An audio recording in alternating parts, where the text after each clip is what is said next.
мо дар кафи уқёнуси ноаёне бо номи атмосфера зиндагӣ мекунем. Маҷмӯи мухталифи қабати газҳо ки сайёраи моро иҳота кардаанд. нитроген ва оксиген 90% газҳои мавҷуда дар ҳавои хушкро ташкил медиҳанд ва фақат қисмати кӯчаки он муташаккил аз аргон, дуоксиди карбон, гелиум, неон ва дигар газҳо ҳастанд. оби бухоршуда ва гарду ғубор низ бахши атмосфераи замин аст. атмосфераи замин ки ба сифатҳои гуногуни он асос ёфтааст, аз сохтори қабатӣ аз замин ба самти осмон иборат аст. ин қабатҳо тропосфера, стратосфера, мезосфера, термосфера ва экзосфера мебошанд. тропосфера поёнтарин ва наздиктарин қабат ба замин мебошад. ба ҳисоби миёна тропосфера дар ҳудуди 10 километр аз сатҳи баҳр тӯл дорад. мо инсонҳо дар тропосфера зиндагӣ мекунем ва тамоми ҳаво дар ҳамин қабати поёнӣ эҷод мешавад, чунки он қариб тамоми бухороти оби атмосфераро дар худ дорад. тамоми абрҳо аз туман гирифта то раъду барқ то сирусҳои баландтарин аз тропосфера. бо афзоиши баландӣ фишори ҳаво поён меояд ва ҳаво дар ин қабат сардтар мешавад. бо баромадани баландӣ фишори ҳаво камтар мешавад ва таносуби оксиген дар атмосфера бетағйир боқӣ мемонад. аммо бо сабаби фишори камтар молекулаҳои оксиген паҳн мешаванд ва шумораи молекулаҳои оксиген дар ҳар нафас зиёд мешавад. болотар аз 5.5 километр камтар аз ними оксигене ки дар сатҳи баҳр ҳаст вуҷуд дорад. вақте аз 7.5 километр болотар бароед, растаниҳо дигар реша намегиранд ва зиёде аз ҳайвонот тамоман нафас кашида наметавонанд. инсон хомӯширо таҷриба мекунад. гардиши хун, нафасгирӣ ва системаи асаб шурӯъ ба фурӯпошӣ мекунанд, чунки дар ин қабат сатҳи оксиген камтар аз 3/1 миқдори оксигени мавҷуд буда дар сатҳи баҳр аст. барои фаҳмидани ин, биёед нигоҳе ба системаи кабинаҳои таҳти фишори ҳавопаймо бикунем. ҳавопаймоҳо дар қабати баландтар беҳтар парвоз мекунанд ва инсонҳо дар наздиктарин сатҳи замин беҳтар нафас мегиранд. бинобар ин, барои ҷуброни он фишор ва оксигени кам, саноати ҳавопаймоӣ кабинаҳои таҳти фишорро ихтироъ кард, то мардум тавонанд ба роҳат нафас гиранд. ба ҳамин хотир, вақте ходимони парвоз тавзеҳоти маъмулиро медиҳанд, онҳо таъкид мекунанд ки мусофирон дар сурати коҳиши фишори ғайримунтазир дар кабина бояд маски оксигенро ба бар кунанд. ин ба мусофирон иҷоза медиҳад то ҳангоме ки фишори ҳавои берунӣ бисёр паст аст, ба дурустӣ нафас кашанд. кабинаҳои таҳти фишори ҳавопаймо баландии кабинро 2.6 километр доимӣ нигоҳ медорад. ҳатто дар ин баландии суноӣ сохташуда, сатҳи оксиген ҳудуди 25% камтар аз оксигени мавҷуд буда дар сатҳи баҳр аст. парвози баландтар аз 2.6 километр бидуни технологияҳои замонавӣ метавонад боиси бемории баландии гипоксия гардад. ҳолате ки миқдори оксигене ки ба бофтаҳои бадан мерасад тадриҷан кам мешавад. камшавии зиёди фишори оксиген ниҳоят ба дарди сар, чархиши сар, дилбеҳузурӣ, душворӣ дар фикр оварда мерасонад.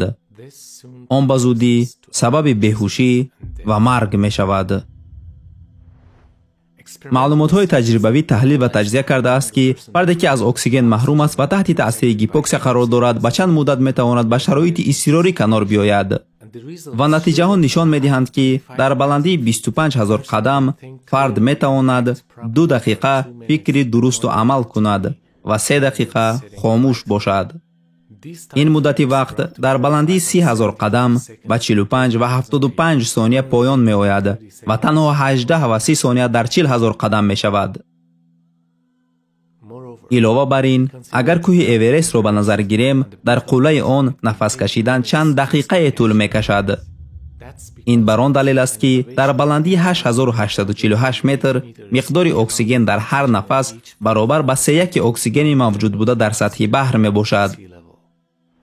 баландтарин қисмати эверест ё ҳар чизе ки болотар аз 8000 метр бошад минтақаи марг номида мешавад, ҷое ки оксиген чунон кам аст ки бадан дақиқа ба дақиқа ва ҳуҷайра ба ҳуҷайра шурӯъ ба мурдан мекунад.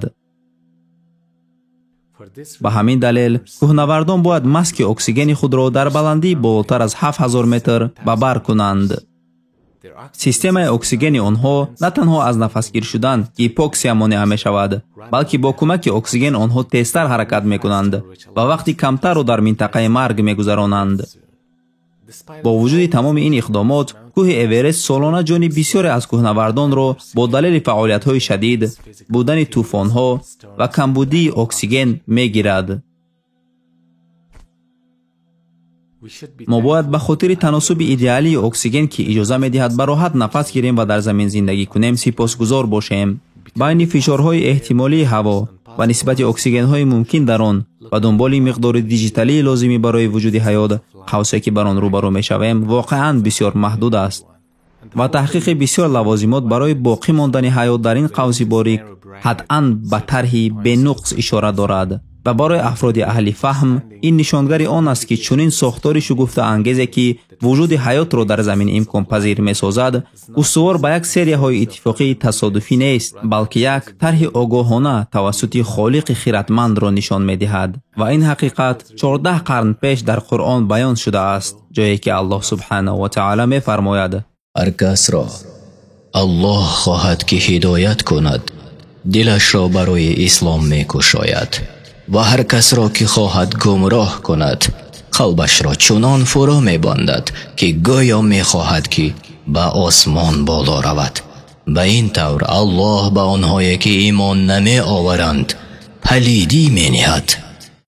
ишора ба чунин воқеияти шугуфтаангез дар замоне ки ҳеҷ навъе аз технологияҳои замонавӣ вуҷуд надошт ки мардум битавонанд тавассуташ ҳақиқатро пай бибаранд, як бори дигар улӯҳияти Қуръонро нишон медиҳад, китобе ки фақат метавонад каломи холиқи хиратманд бошад.